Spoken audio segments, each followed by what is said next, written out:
আপনারা দেখছেন আমাদের যমুনা সংবাদ। দর্শক, আগেই জেনেছেন গণহত্যা, ধর্ষণ, অগ্নিসংযোগ, লুটপাটের দায়ে ৭১-এ আলবদর প্রধান ও জামায়াত নেতা মতিউর রহমান নিজামীকে ফাঁসির আদেশ দিয়েছেন আন্তর্জাতিক অপরাধ ট্রাইব্যুনাল।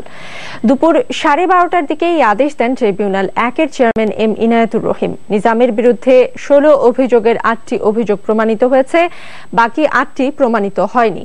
প্রমাণিত ৮ অভিযোগের মধ্যে 4টিতে মৃত্যুদণ্ড শুনিয়েছেন ট্রাইব্যুনাল।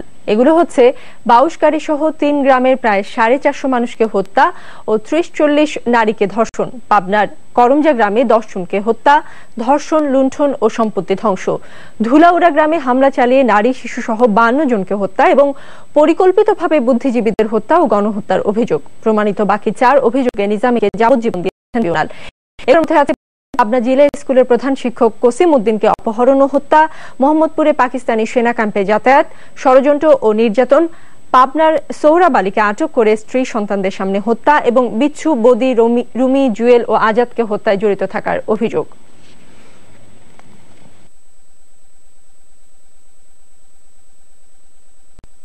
দর্শক, আমরা এবার একটু খুলনায় যেতে চাই। আমাদের সহকর্মী কনক রহমান আছেন সেখানে। আমরা এই রায়ের পরবর্তী প্রতিক্রিয়া, সেখানের সাধারণ জনগণ এবং যারা আছেন বুদ্ধিজীবী তাদের প্রতিক্রিয়া জানবো। কনক জানাবেন আমাদের বিস্তারিত। কনক, আপনার কাছে জানতে চাই, রায় তো হয়ে গেল, 8টি অভিযোগ প্রমাণিত হয়েছে এবং 4টি অভিযোগে মৃত্যুদণ্ড হয়েছে, তো এরপরে খুলনাবাসীর কি প্রতিক্রিয়া?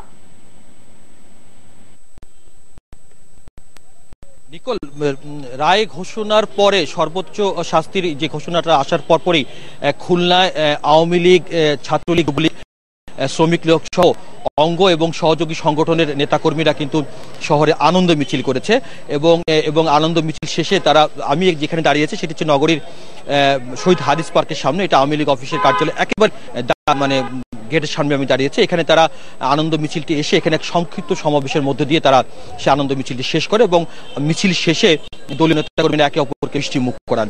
এই হচ্ছে দলীয় নেতাকর্মীদের অবস্থান বা তাদের কর্মসূচি। মূলত রায় ঘোষণার পরে সাধারণ মানুষ যেটা বলেছে সেটা হচ্ছে তারা সর্বোচ্চ এই যে রায়টা ঘোষণা করেছে তাতে তারা খুশি এবং সরকারের এই ঘোষণায় তারা বলেছেন যে মানুষটি 1971 সালের মহান স্বাধীনতা যুদ্ধকে পদধূলিত করতে চেয়েছিল এবং কয়েকশো মানুষ তাকে হত্যা করেছে, গণহত্যা করেছে, ধর্ষণ করেছে, লুটপাট করেছে, সেই মানুষটিকে সর্বোচ্চ কারাদণ্ড দেওয়ার যে রায় হয়েছে তাতে তারা আসলেই খুশি এবং তারা সরকারকে কৃতজ্ঞতা এবং ধন্যবাদ জানিয়েছে।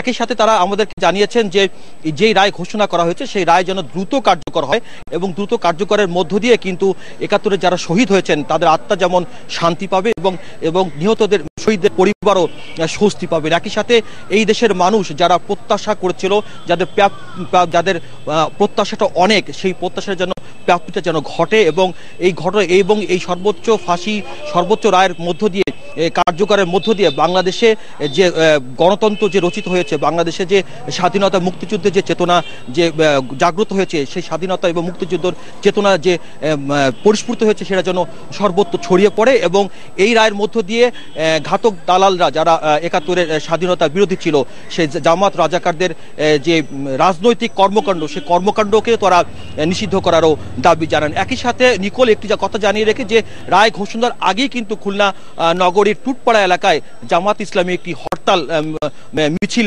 বের করে। সেই মিছিল থেকে তারা পূর্ব থেকেই তারা প্রস্তুতি ছিল যে কিছু হয়তো রায়তে বোধহয় সর্বোচ্চ শাস্তি হতে পারে, এই কারণে তারা পূর্ব থেকে টুটপাড়া এলাকায় অবস্থান করছিল এবং তারা একটি তাৎক্ষণিক মিছিল করে এবং সেই মিছিলে থেকে এই যে সর্বোচ্চ শাস্তিটা দেওয়া হয়েছে তার বিরোধিতা করা হয়। এই হচ্ছে নিকোল শহরের অবস্থা। আরেকটি বিষয় জানিয়ে রাখি যে খুলনা মহানগরীতে আজকে 2 প্লাটুন এবং 9 উপজেলা 3 প্লাটুন, মোট 5 প্লাটুন বিজিবি মোতায়েন হচ্ছে শহরের আইন শৃঙ্খলা রক্ষার স্বার্থে। আপনি জানেন যে আগামী 3 নভেম্বর খুলনায় জিম্বাবুয়ে এবং বাংলাদেশের দ্বিতীয় টেস্ট রয়েছে।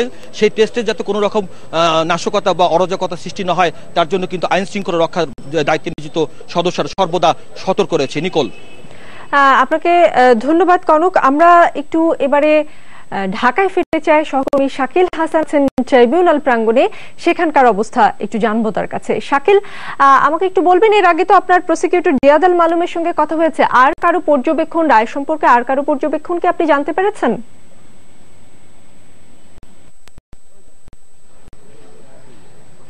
নিকোল, আজকে ট্রাইব্যুনাল এক যে রায়টি ঘোষণা করেছেন সেই রায়ে কিন্তু 16টি অভিযোগ রহমান নিজামীর বিরুদ্ধে আনা হয়েছিল, তার মধ্যে 8টি অভিযোগ সুনির্দিষ্টভাবে প্রমাণ হয়েছে এবং তার সেই 8টি অভিযোগের মধ্যে 2, 4, 6 এবং 16 নম্বর অভিযোগে নিজামীকে ফাঁসির দণ্ডাদেশ দিয়েছে ট্রাইব্যুনাল এক।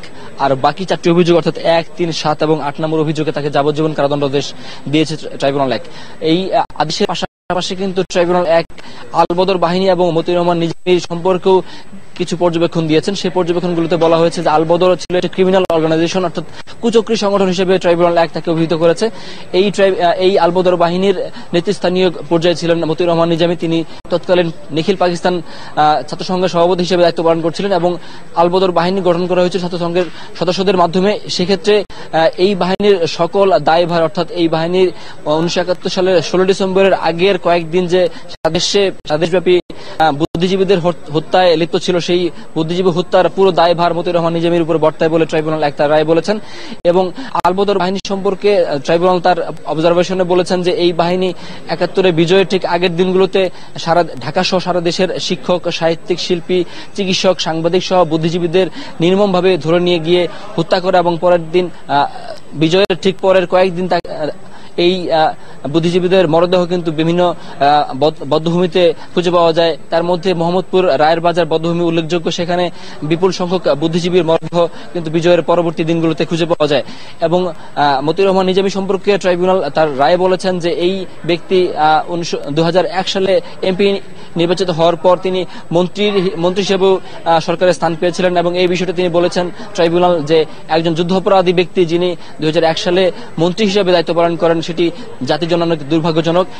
জিয়াদ আল মালুম, তুরিন আফরোজ সহ সৈয়দ হায়দার আলী, সৈয়দ মোহাম্মদ আলী, এই 4 জন প্রসিকিউটর তাদের সন্তুষ্টি কিন্তু আমাদের কাছে জানিয়েছেন এবং অপরদিকে আসামিপক্ষের আইনজীবী তাজুল ইসলাম তিনি অসন্তুষ্টি জানিয়েছেন, অর্থাৎ তারা সর্বোচ্চ আদালত অর্থাৎ আপিল বিভাগে তারা এই রায়ের বিরুদ্ধে আপিল করবেন বলে আমাদেরকে জানিয়েছেন। নিকোল, শাকিল, একটু জানতে চাই যে 16টি অভিযোগের মধ্যে 8টি প্রমাণিত হয়েছে, বাকি 8টি প্রমাণিত হয়নি, সে সম্পর্কে রাষ্ট্রপক্ষের যে আইনজীবীরা তারা কি বলেছেন, মানে তাদের কি যুক্তি, কি কারণ আপনি জানতে পেরেছেন ট্রাইব্যুনালের থেকে?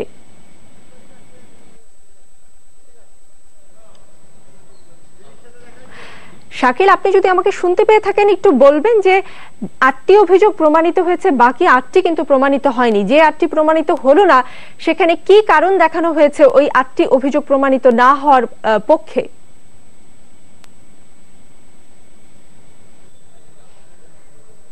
নিকোল, 8টি অভিযোগ প্রমাণিত হয়নি। সেই 8টি অভিযোগের মধ্যে রয়েছে